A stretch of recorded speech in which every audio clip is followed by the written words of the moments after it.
Hello everyone, कैसे हैं आप सब।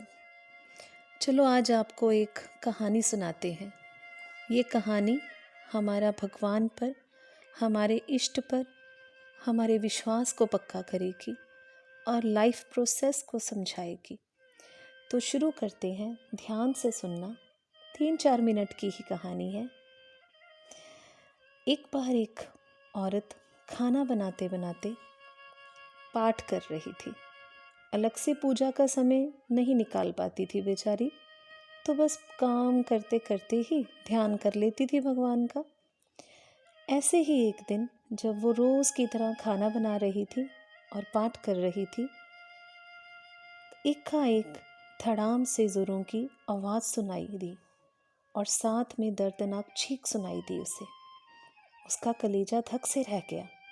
जब आंगन में जाके देखा तो उसका 8 साल का मोहित, जिसे वो प्यार से चुन्नू कहती थी, चित्त पड़ा था। खून से लथपथ मन हुआ, दहाड़ मार मार कर रोए, परंतु घर में उसके अलावा कोई ना था।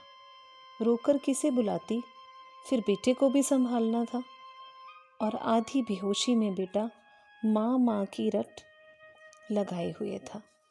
बेचारी जोर से रोने लगी। अंदर की ममता ने आंखों से निकलकर अपनी मौजूदगी का एहसास करवाया।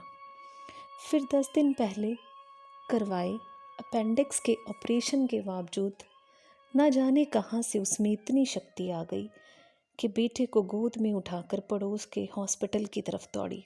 रास्ते भर भगवान को जी भर कर कोसती रही, बड़बड़ाती रही, हे परमात्मा, क्या बिगाड़ा था मैंने तुम्हारा, जो मेरे बेटे को इस हाल में पहुंचा दिया। खैर, डॉक्टर साहब के पास पहुंची। डॉक्टर साहब मिल गए और समय पर इलाज होने पर वो बिल्कुल ठीक हो गया। चोटें गहरी नहीं थी, सो खास परेशानी नहीं हुई।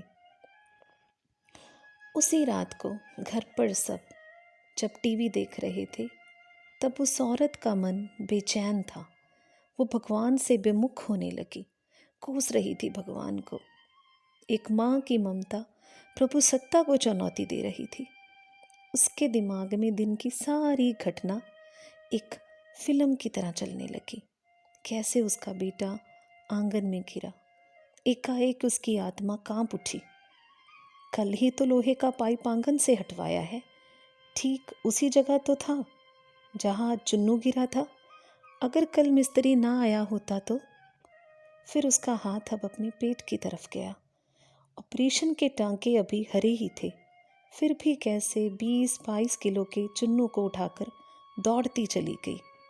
फूल सा हल्का लग रहा था चुन्नू। वैसे तो वो कपड़ों की भरी बाल्टी तक छत पर नहीं ले जा पाती। फिर ख्याल आया कि डॉक्टर साहब तो 2 बजे तक ही रहते हैं और आज जब वो पहुंची तो 3:30 हो चुके थे।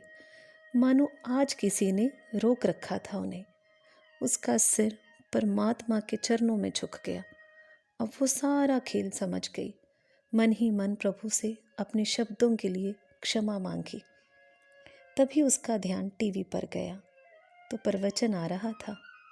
प्रभु कहते हैं, मैं तुम्हारे आने वाले संकट रोक नहीं सकता, क्योंकि वो तुम्हारे कर्मों का फल है, लेकिन तुम्हें इतनी शक्ति दे सकता हूँ कि तुम आसानी से उन्हें प्यार कर सको।